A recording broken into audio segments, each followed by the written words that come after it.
John Merrifield's back talking about vegan one day. Yep. Good to see you. Good to see you, Tom. Yeah, man. It's nice talking to you last time. I got a little bit more understanding. You know, we all continue to get a little bit more educated. I sat here with you. We agreed to disagree. I said, I love meat. You said, hey, I respect it, but you're a vegan. Yeah. And maybe first do this, and I'm serious. What exactly is a vegan? What are, because I really don't get it all the time. Okay, vegetarian, I hear vegan, I hear some people, I hear people eat eggs. I don't, so give me that big picture. Right, so vegans like me don't eat meat, dairy, and eggs. Mm-hmm. And so we eat a plant-based diet, and the reason are for our health, for the environment, and because of the cruelty to animals. Mm-hmm. So the difference is that, you know, between vegan and vegetarian, vegetarians include dairy and eggs in their diet. And what part of that for a vegan do you say, the dairy part I don't like either? Well, first of all, it's not healthy for you. Uh-huh. And secondly, it's cruel to the animals to get the milk and the eggs. A lot of these things, most people know some of the cruelties associated in factory farming, the intense confinement that these animals experience. And so what isn't always seen are some of the cruelties associated in dairy. Well, we think there's a cow there, it's just naturally producing milk, when in fact you have to impregnate the animal, then you have, the animal gives birth, and the offspring, the male offspring, are put into the veal industry. So are you telling me the California Dairy Association's campaign of happy cows isn't true? Yeah. Well, John! Yeah, Todd, I mean, this is the thing that I'm really trying to educate people about, is to go vegan one day. Okay. To learn about some of the conditions animals experience. What do I replace my tri-tip at dinner with to substitute? Yeah. Because I need the protein, man. I mean, look at this, isn't, you know. Well, I brought you some green smoothies. At dinner, maybe this might not be appropriate for you for replacing that. But right in this green smoothie, which is spinach, kale, blueberries, banana, a little bit of ginger. I gotta say, it looks delicious. Yeah. So this has more protein. Dick's getting used to the color of these things, right? A little bit, yeah. If you put some. If you've never drank something that green. Yeah. Yeah, you go, okay. But this is really micronutrient dense. Yeah. And this has more protein than a steak in it. Really? Yes. What about the amino acids? Well, there's a lot of digestive enzymes in plant-based foods. How much protein in this little cup? Well, it's or about per ounce or whatever. I'm not trying to. In this, probably about 3 or 4 grams. Yeah. So that's the thing, is give it a shot. Let's get come on. It's actually very good. Yeah. And is there actually kale in there too? Absolutely. God, everybody keeps sneaking kale into my diet.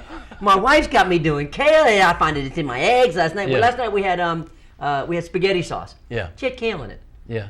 But she did a good job this time. I think the key is with that kale. I mean, right? Am I crazy, or is it like, Nate, are you just getting introduced to this kale? I mean, I'm sure it's been around a while. Yeah. Looks like it has been. Well, the reason why it's so popular is because it has so many nutrients and so much protein. The thing is, when you start replacing some of the cruel, unhealthy foods like steak, Todd, you really got to get off the meat. Really.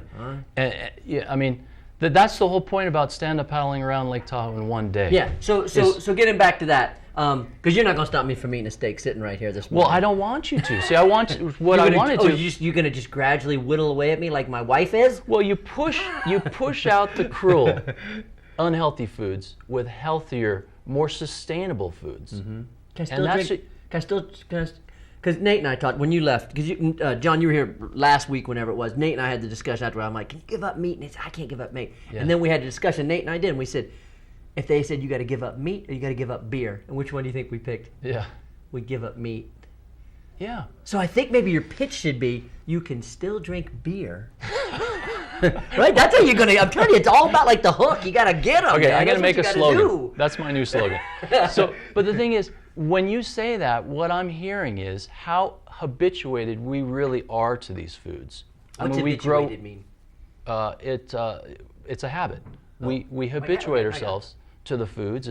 It's just something you do over and over and over, and then it becomes something you need or think you need.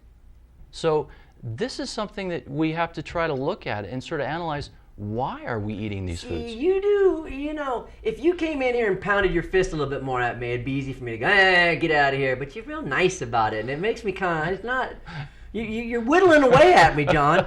Real quick, this guy, you're going to paddle around the lake to draw more attention to your cause. Well, and the cause is to do just what you said. You told me! to go vegan for one day. Yeah, okay. Just to make one day about your health, about more environmentally sustainable foods, and about cruelty-free foods that aren't confining and killing animals. So that's really the point. I think I've seen like a Far Side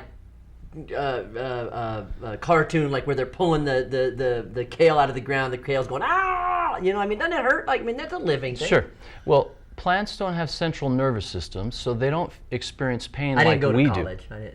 I talk about that all the time. So Okay. This is good. This is good. Well, we're basically animals ourselves, so we know how animals experience the world. They're sentient beings living social, emotional lives. So these animals experience joy and pain. Yeah. So when we confine and kill them, there's a repercussion there for them and for us. Yeah, it'd be easier to disagree with you if you were pounding the table and yelling at me. You're going around the lake August 21st. It's called Vegan One Day. That's right. Hang out one sec. I think Kristen's still on the phone. Kristen Farrell's on the phone with a North Shore update. Hang on. Go ahead, Kristen. Hey, Hey. speaking my lingo there, man. Plant-based diet keeps disease away.